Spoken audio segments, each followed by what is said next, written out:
జై శ్రీమన్నారాయణ. ప్రతినిత్యము మనము పేపర్ చూడాలంటే కొద్దిగా ఆలోచిస్తాం. ఎందుకంటే ఏ రోజుకి ఆ రోజు ఏదో ఒకటి మనస్సుని కదిలించి బాధ పెట్టే అంశాన్ని చూస్తూ ఉంటాము.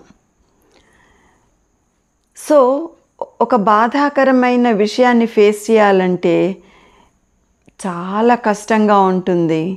కానీ ఇప్పుడు మనకి తప్పలేదు ఒక నిజాన్ని తెలుసుకుని బాధపడటము. ప్రతి ఒక్కరికి తెలుసు, తిరుపతి తిరుమల లడ్డూలో ప్రసాదంలో ఏమి కలుపుతున్నారు? అట్లాంటి వస్తువుల పేర్లు తలుచుకోవడానికే అసహ్యంగా జుగుప్సాకరంగా ఉంటుంది. ఇట్లాంటి బాధాకరమైన సన్నివేశాలు ఫేస్ చేయడము చాలామంది కష్టంగా ఉంటుంది. అందులో తిరుమల వెళ్ళడం అంటే ప్రతి ఒక్కరూ కూడా ఎంతో సంతోషిస్తూ చేసే ప్రయాణము. చాలామంది ప్రతి సంవత్సరం వెళ్తారు. కొంతమంది 6 నెలలకోసారి వెళ్తారు, కొంతమంది 3 నెలలకోసారి వెళ్తారు. దైవ దర్శనం, స్వామివారిని సేవించుకోవడం ఎంత అదృష్టం ఉంటే మనం తిరుమలకి వెళ్తాము అనుకుంటూ ఉంటాము.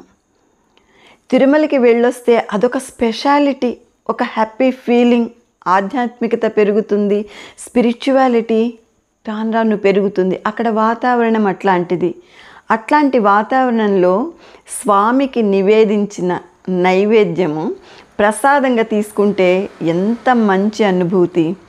ఇదివరకు రోజుల్లో అయితే తిరుమల ఎవరైనా వెళ్ళొచ్చారంటే వాళ్ళ ఇంటికి వెళ్ళి వాళ్ళ పాదాలకి నమస్కరించుకునేవాళ్ళు. అంటే అంత పవిత్రమైన స్థలము, అంత పవిత్రమైన స్పెషాలిటీ ఉన్న ఒక మంచి పుణ్యక్షేత్రము. కానీ ఆ పుణ్యక్షేత్రంలో ఈరోజు ఏమి జరుగుతోంది? కొన్ని వింటున్నాము అప్పుడప్పుడు చెడు గురించి, కానీ వాటిని పక్కన పెట్టాము. తప్పదు ఈ రోజుల్లో, ఈ కాలంలో అనుకున్నాము.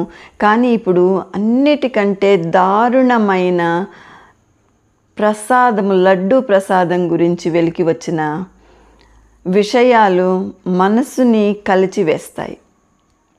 ఎంతో పవిత్రంగా మనము భావించే పుణ్యక్షేత్రము తిరుమలలో మనకి లభించే లడ్డూ ప్రసాదం గురించి ఎంతోమంది ఎదురు చూస్తూ ఉంటారు.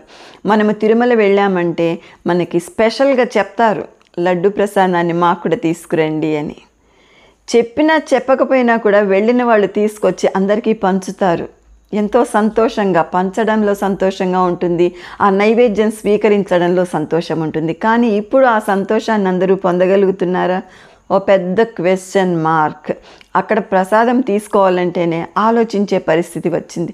ఎందుకు ఇంత దారుణమైన పరిస్థితి? ధర్మం ఎట్లాగా ఉంది? ధర్మానికి కట్టుబడి మనం ఉంటున్నామా? ప్రతి ఒక్కళ్ళు కూడా క్వశ్చన్ చేసుకోవాలి ఇట్లాంటి విషయాలు. ఒకటి ముఖ్యమైన విషయం ఏంటంటే, తిరుమల వెళ్ళాము అంటే భగవంతుడిని సేవించుకోవడానికి వెళ్తాము. లడ్డూ ప్రసాదం స్పెషాలిటీ అది తీసుకోవాలనుకుంటాము. భగవంతుణ్ణి మన ఇంట్లో సేవించుకునేటప్పుడు కూడా నైవేద్యం పెడతాం. ఎట్లా పెడతాము? ఎంతో భక్తితో శ్రద్ధగా వండిన పదార్థాలని పెడతాము. శుచిగా శుభ్రంగా చేసిన పదార్థాలు పెడతాము. అందులో ఏదన్నా ఒకటి పడకుండా పడిందా, అది నైవేద్యంకి పెట్టడానికి మనసు ఒప్పుకోదు.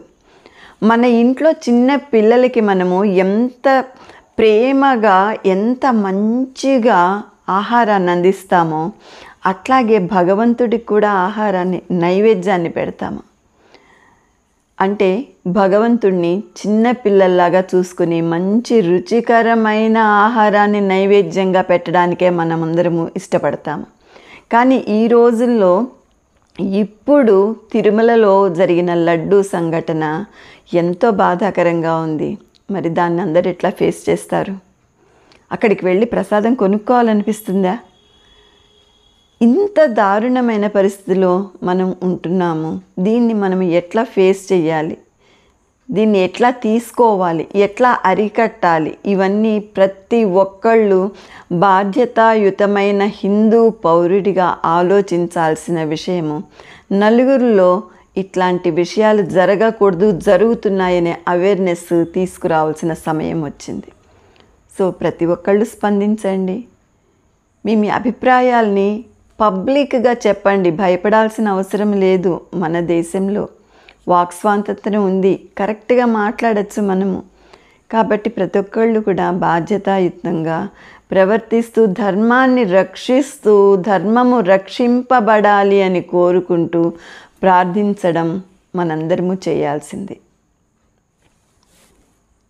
జై శ్రీమన్నారాయణ.